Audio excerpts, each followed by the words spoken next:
दोस्तों स्वागत है आप सभी का हमारे यूट्यूब चैनल मैथमेटिकल पाठशाला में। So today we are at IISc Bangalore in front of iconic building of IISc Bangalore and with a very special student of mathematical पाठशाला who secured all India rank 6 in the GATE 2024 examination and इनका नाम है विलासिनी अशोकन। तो आज हम पूरे session में इनके साथ ही चर्चा करने वाले हैं कि कैसे इनकी जर्नी रही, कैसे इन्होंने प्रिपेयर किया। So Vilasini, tell me about yourself कि आपने कहाँ से पढ़ाई करी, okay about your interest, about your education and more. Okay so मैं इंदौर से हूँ। मैंने अपनी बैचलर्स चेन्नई के एक प्राइवेट कॉलेज से की थी एंड मैंने अपनी मास्टर्स हैदराबाद सेंट्रल यूनिवर्सिटी से की थी by giving its own entrance. And now मैं अभी IISc बैंगलोर में MTech computational and data science कर रही हूँ। Okay, so it's nice. And also Vilasini, tell me about your journey की मतलब 6 all India rank is a big thing I guess. क्या तो 6 रैंक आपकी कैसे आई, आपकी जर्नी कैसे रही, कैसे आपने प्रिपरेशन करी ताकि जो आने वाली जनरेशन है उनको भी मोटिवेशन मिले। ओके तो मैंने अपनी प्रिपरेशन अगस्त से स्टार्ट की थी एंड मेरे माइंड में ऐसा कुछ नहीं था कि मुझे AIR 6 लानी है या अंडर 10 लानी है। मेरा बस ये गोल था कि मुझे एक अच्छी रैंक लानी है and I was still confuse कि PhD करूँ या MTech करूँ। तो मिडवे आई डिसाइडेड कि I will go with MTech and to get into Kharagpur मुझे अंडर 40 लाना था। तो with that goal I prepared. Okay, so let me know one more thing कि how difficult the phase was जब आपने preparation start करी, तो वो फेज़ आपका कैसा रहा? क्योंकि as far as I know जब तक आपने पहला एग्जाम दिया था तो वो क्वालिफाई नहीं हुआ था and in the second time you got all India rank 6। तो उसमें आपको कितनी मेहनत करनी पड़ी, किस तरीके से अपनी आपने प्रिपरेशन स्टार्ट करी, तो इस बारे में आप कुछ बताइए। श्योर। तो ये मेरा ड्रॉप ईयर था। तो ड्रॉप ईयर में नॉर्मली वो एनवायरनमेंट नहीं मिलता है, स्टडी एनवायरनमेंट जो हमारे मास्टर्स में या कॉलेज में मिलता है। तो ये एक प्रॉब्लम है जो mostly I think her drop student जो रिलेट कर सकता है। तो मैं अपने फ्रेंड्स के साथ ग्रुप डिस्कस करती थी एंड देन लेक्चर्स देखती थी तो वहाँ से एक मोटिवेशन मिलता था।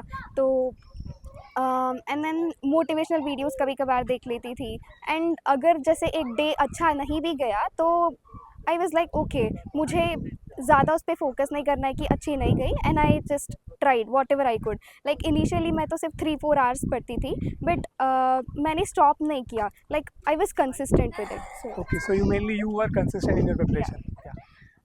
सो यू आर सेइंग कि आपको गेट में ऑल इंडिया रैंक 40 चाहिए था बट यू गॉट द 6-1।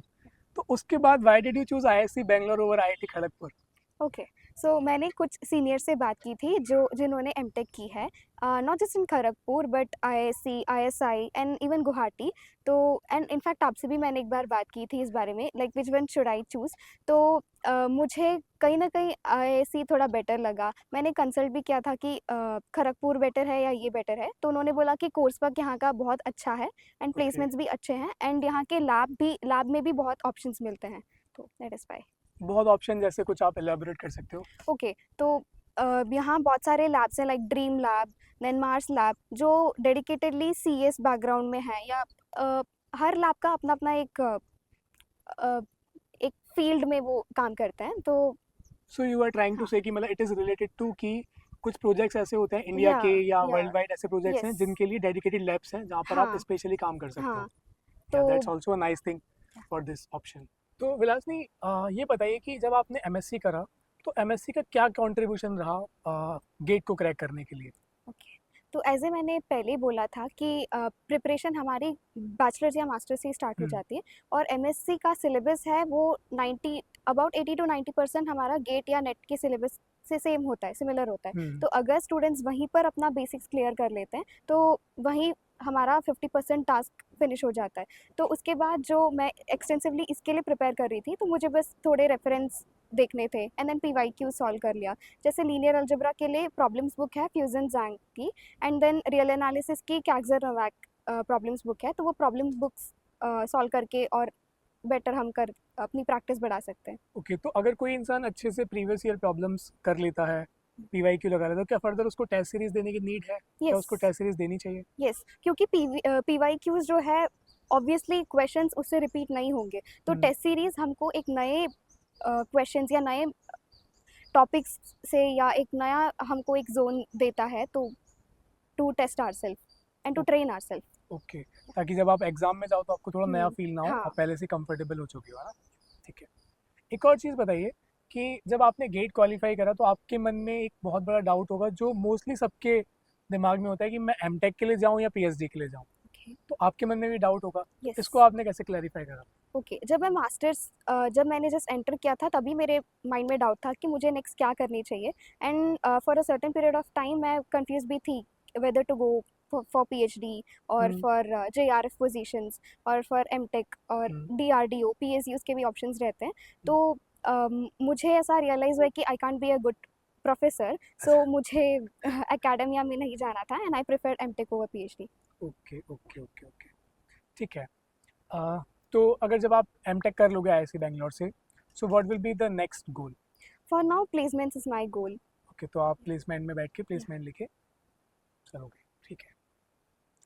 तो जब प्लेसमेंट की बात आई है, तो there are several colleges like IIT Guwahati, IIT Kharagpur and more, जहाँ पर आपको अच्छे प्लेसमेंट मिल सकते हैं। तो आप ओके आईआईसी बैंगलोर के प्लेसमेंट के बारे में कुछ बताइए कि यहाँ पर प्लेसमेंट सेल कैसी है, ओके कितना एवरेज प्लेसमेंट जाता है, तो ओके कुछ बताइए। ओके तो 2 इयर्स बैक के स्टैटिस्टिक्स के अकॉर्डिंग यहाँ एवरेज सीटीसी है अराउंड 27 एंड बेस है around 23-24 okay, it's and nice highest about 40 LPA गया है फॉर सीडीएस फॉर सीडीएस। या ओके, तो अगर मान लो किसी को सीडीएस में एंटर करना है तो एक तो गेट ऑप्शन होगा कि या आप गेट के थ्रू जा सकते हो। Is there any other option available? Yes एक सीएफटीआई मोड करके है तो जो भी students centrally funded technical institutes हैं like IITs NITs triple ITs and others तो अगर उन स्टूडेंट्स के अबाउ 8 सीजीपी है तो they can go through CFTI mode okay, above 8 CGPA के बाद वो लोग अप्लाई कर सकते हैं। यस तो ये भी एक बहुत अच्छा ऑप्शन है आपके पास। यस अगर आपका गेट क्वालिफाई नहीं है और आप आईआईटी से हो, एनआईटी से हो और 8 सीजीपीए आपका है, तो आप सीएफटीआई के थ्रू भी अप्लाई कर सकते हो। बट अगर कोई सीएफटीआई के थ्रू अप्लाई करेगा तो whether she or he will be getting the stipend or not? no they won't be getting stipend that's the difference between gate and CFTI mode Okay.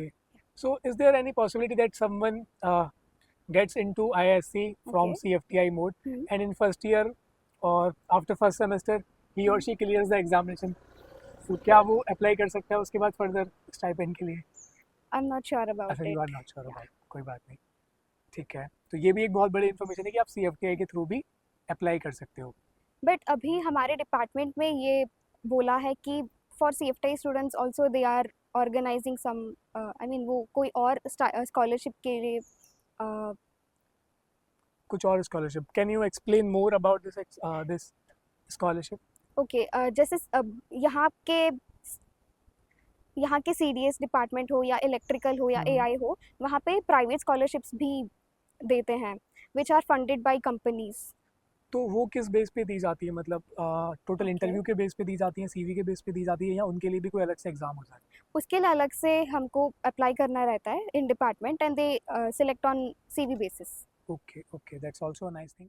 तो विलासनी एक बात बताइए, अगर इंसान के पास अभी 5-6 महीने का समय है तो वो उस 5-6 महीने को कैसे यूटिलाइज कर सकता है कि ताकि गेट में उसकी बहुत अच्छी रैंक आ सके? ओके तो मैं क्या करती थी कि अपने डे में हाफ एन आवर या 1 आवर मैं इंश्योर करती थी कि मैं प्रीवियस ईयर एनबीएचएम और टीआईएफआर की क्वेश्चन सॉल्व करूं तो उससे काफ़ी स्ट्रैटेजीज और टेक्निक्स मिलते थे बट बाकी एक चीज़ मैं आपको पॉइंट आउट करना चाहूँगा यहाँ पे कि जब आप ऐसे एनबीएचएम और टीआईएफआर की प्रॉब्लम सॉल्व करो तो आपके सामने कई बार ऐसा होता होगा कि कुछ प्रॉब्लम सॉल्व नहीं होते, या तो फिर आप उस टाइम पे क्या करते हो? क्योंकि बहुत सारे प्लेटफॉर्म्स तो ऐसे अवेलेबल नहीं है जहाँ पे उनके हाँ सोल्यूशन हो, हम्म तो फिर आप क्या करते थे उस टाइम पे? वैसे काफ़ी सारे क्वेश्चंस नहीं होते थे टीआईएफआर और एनबीएचएम के तो मैं स्पेसिफिकली क्वेश्चन नंबर टाइप करके मैं यूट्यूब पे सर्च करती थी कुछ कुछ मिल हम्म, जाते थे और कुछ कुछ क्वेश्चंस एज इट इज़ मैं सर्च करती थी तो वहाँ मैथ स्टैक एक्सचेंज पे काफ़ी आंसर्स मिल जाते थे ओके, मैथ स्टैक या एक्सचेंज। ओके, तो हाँ, अभी कंटिन्यू करते हैं। तो हाँ आप बता रहे थे कि आप डेली आप एक स्लॉट निकालते थे आधे घंटे का, 1 घंटे का, जिसमें आप पीवाईक्यू सॉल्व करते थे हाँ टीआईएफआर के और एनबीएचएम के। यस उसके बाद फर्दर? और अगर 6 मंथ्स का टाइम है तो कॉन्सेप्ट्स देखना स्टैंडर्ड बुक्स के एक्सरसाइज सॉल्व करना लेक्चर्स देखना वो सब हम कर सकते हैं एंड जो लास्ट के 1 मंथ है उसमें पूरा जितना हम टेस्ट सीरीज सॉल्व कर सकते हैं उतना सॉल्व करना है हमको टाइम भी देखना है हमारी एफिशिएंसी भी देखनी है कि हम कहाँ स्टक हो रहे हैं क्या एक पैटर्न फॉलो कर रहे हैं हमको कहाँ इम्प्रूव करना है तो टेस्ट सीरीज में भी क्वेश्चन सॉल्व करने के बाद जो नहीं हो रहा है वो डेफिनेटली देखना चाहिए कि वो कैसे किस टेक्निक से सॉल्व किया है, कहाँ मैं लैग कर रही हूँ कौन से कॉन्सेप्ट्स में, तो वो हम ब्रश अप कर सकते हैं। Okay and time to time revision, like weekly once या 10 डेज में वंस। ओके। और साथ में कोई ऐसा सजेशन, जैसे बच्चे सोचते हैं कि हम क्या स्ट्रैटेजी फॉलो करें, ओके। दिन में कितने टॉपिक साथ लेके चलें, 2 टॉपिक, 3 टॉपिक, एक टॉपिक, तो इसके लिए आप कुछ कमेंट करना चाहेंगे? हाँ, स्टार्टिंग में मुझे भी काफ़ी डिफ़िकल्टी होती थी क्योंकि मेरा माइंडसेट ये था कि पर डे एक पूरा एक ही सब्जेक्ट देखनी है, पहले एक को निपटाना है देन बाकी कर लें। तो मेरे काफ़ी फ्रेंड्स ने सजेस्ट किया कि उससे प्रोडक्टिविटी नहीं मिलती है, हम्म। पर डे हम 2 घंटा भी पढ़े या थोड़ा भी पढ़े, पर 2 टू 3 सब्जेक्ट्स करें तो ज़्यादा प्रोडक्टिव रहते हैं। 2 to 3 सब्जेक्ट्स, ठीक है। अच्छा, एक और चीज़ मैं यहाँ पे ऐड करना चाहूँगा, जैसे गेट में 11 टॉपिक्स आते हैं ना, कितने टॉपिक्स ऐसे थे जो आप प्रिपेयर करके गए थे? एक्सेप्ट फॉर फंक्शनल मेजर मैंने ऑलमोस्ट सारे किए थे। ओके, इसके अलावा आपने सारे टॉपिक किए थे ना? ठीक है, नाइस। तो ये तो हुआ गेट के लिए। इसके बाद मैथमेटिकल पाठशाला ने आपको कैसे हेल्प करी ओके। कि मतलब आपकी गेट में रैंक इम्प्रूव हो और आपको नॉलेज अच्छी मिले इस चीज़ के लिए? ओके।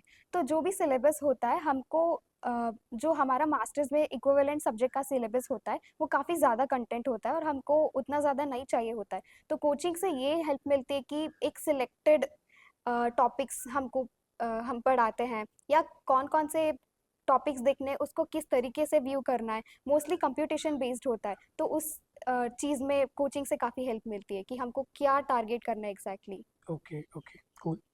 ठीक है। तो एक और बात, अगर गेट में किसी की बहुत अच्छी रैंक है, या अगर मैं बात करूँ बिलो 10 रैंक है, तो उसको कहाँ कहाँ पे क्या एक्स्ट्रा बेनिफिट्स मिलते हैं? ओके। जैसे मैंने इंटरव्यू दिया था यहाँ एमटेक सीडीएस के लिए, तो हम्म। यहाँ पे 70% गेट स्कोर एंड 30% इंटरव्यू रहता है। इनफैक्ट आईएसआई का जो सीएस या सीआरएस है वहाँ पर भी एक पर्टिकुलर अमाउंट ऑफ वो हम्म। मार्क्स इंटरव्यू के बेस इंटरव्यू का लेते हैं एंड देन गेट स्कोर का कुछ अमाउंट लेते हैं। तो अगर किसी का गेट स्कोर काफ़ी अच्छा है तो वहाँ पे एक बेनिफिट, क्लियर बेनिफिट मिलती है। एंड देन पीएसयूज भी है, अगर कोई डीआरडीओ या इसरो में जाना चाहता है तो अगर किसी का अंडर 10 है तो he is most likely to get selected. And then third benefit ये कि अगर कोई पीएचडी के लिए ज्वाइन करना चाहता है तो पीएमआरएफ में भी उनको ज़्यादा सिलेक्ट करने के चांसेस हैं। ओके, और एक और बेनिफिट है जो आपको प्रिपरेशन में भी मोटिवेशन देता है, and that benefit is this one.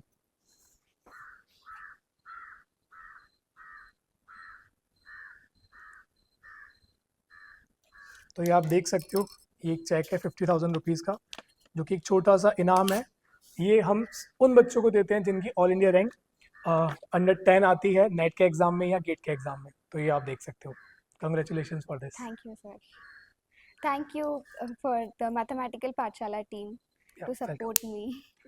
तो अब हम एक और अपने इम्पोर्टेंट प्रॉब्लम पे आते हैं कि जैसे आप देख रहे हो, अभी ऑनलाइन सिनेरियो बहुत ज़्यादा ग्रोइंग है, बहुत सारी चीज़ें अवेलेबल है, बट चीज़ें ज़रूरत से ज़्यादा अवेलेबल है। तो जो बच्चा प्रिपरेशन कर रहा है, जो बिगिनर है, फ्रेशर है, उसको कैसे पता लगा कि कौन सा कंटेंट मोस्ट सूटेबल कंटेंट है उसके लिए? ओके। तो उसके लिए आप क्या सजेशन देना चाहेंगे बच्चों को? ओके। तो जो भी हमारे सीनियर्स है या क्लास फ्रेंड्स हैं जिन्होंने क्वालिफाई किया है या जो सीरियसली उसके लिए प्रिपेयर कर रहे हैं, जिनको इनके बारे में आइडिया है, हम्म। तो उनसे सजेशंस लो। एंड देन काफ़ी सारी जगह रिव्यूज़ भी लो। एंड देन ये देखो कि जो भी टीचर पढ़ा रहे हैं उनका क्वालिफिकेशंस कितना है, उनका इस वो एक्सपीरियंस है कि नहीं, जो भी एग्ज़ाम्स के लिए प्रिपेयर कर रहे हम्म। हैं। एंड देन जो भी कोचिंग ले, मेक श्योर कि आप at least 4 to 5 days demo classes देख रहे हैं। And then demo classes attend करने के बाद क्वेश्चंस भी, रिलेटेड टॉपिक्स के क्वेश्चंस भी सॉल्व करके देखना कि आपसे बन रहा है कि नहीं, आपको समझ में आ रहा है कि नहीं। एंड देन फाइनली मैं एक चीज़ बिलीव करती हूँ कि जो कंटेंट है वो बुक हो या लेक्चर्स हो, एक कनेक्ट फील होता है सब्जेक्ट के साथ या वो टीचर के साथ। तो अगर ऐसा कोई लेक्चर्स या कोई कंटेंट में वो एक कनेक्ट फील हो रहा हो तो I guess it will be good. Okay, तो एक कनेक्टिविटी होनी चाहिए टीचर के साथ में ना?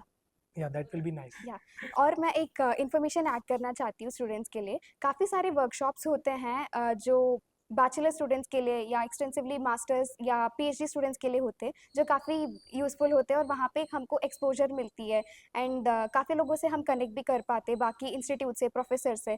और अगर वहाँ के प्रोफेसर से हम कनेक्ट करें तो रीडिंग प्रोजेक्ट्स भी कर सकते हैं, जो बाहर जाने के लिए, अब्रॉड पीएचडी करने के लिए भी यूज़फुल होती है। तो कुछ वर्कशॉप्स में मेंशन करना चाहूँगी। एक हम्म, एमटीटीएस है, जो जिसके काफ़ी सारे लेवल्स होते हैं, level O, level 1, and then एक 1 मंथ का फाउंडेशनल स्कूल टाइप भी होता है। एंड देन एटीएम स्कूल्स है, जो नेशनल सेंटर इन मैथमेटिक्स जो ऑर्गेनाइज करते हैं, तो उनके भी एक पर्टिकुलर टॉपिक्स रिलेटिव, एक पर्टिकुलर टॉपिक्स के वर्कशॉप्स होते हैं। And hmm. Then annual foundational school भी होती है। एंड देन टीआईएफआर हर साल विज्ञान विदुषी भी कंडक्ट करता है। तो ये सब काफ़ी यूज़फुल होंगे। तो ये जो प्रोग्राम आप बता रहे हो, लोगों को पता कैसे लगेगा कि ये प्रोग्राम कब कंडक्ट कराए जा रहे हैं? तो इनमें सिलेक्शन प्रोसीजर वगैरह क्या है? तो इसके बारे में थोड़ा सा आप बताएंगे? ओके, नॉर्मली जो व्हाट्सएप ग्रुप्स होते हैं या काफ़ी टेलीग्राम ग्रुप्स पे इंफॉर्मेशन आ जाती है, या फिर कभी कभी आईआईटीज़ या एनआईटीज़ है तो वो बोर्ड्स पर भी वो अनाउंस करते हैं, लाइक बोर्ड्स, डिपार्टमेंट के बोर्ड्स पे लिखते हैं वो। ओके, बट उससे तो सिर्फ आईआईटी स्टूडेंट को पता हाँ हाँ लगेगा। हाँ। तो वेबसाइट्स हम चेक कर सकते हैं, जैसे। ओके, तो मेनली हम हाँ। उनकी ऑफिशियल वेबसाइट विजिट कर यस। सकते हैं। आई गेस इनका ना टाइम भी फिक्स हाँ, होता है, टाइम जैसे फिक्स होता है। एमटीटीएस प्रोग्राम का टाइम फिक्स है कि वो ईयर में इस टाइम पे लॉन्च होता है। और जो टीआईएफआर के जो प्रोग्राम्स हैं, जैसे वीएसआरपी प्रोग्राम है, तो उसका भी टाइम फिक्स होता है। तो आप एक बार उनकी वेबसाइट पे विजिट करेंगे तो आपको डेट का आइडिया लग जाएगा, तो उसके accordingly you can apply there.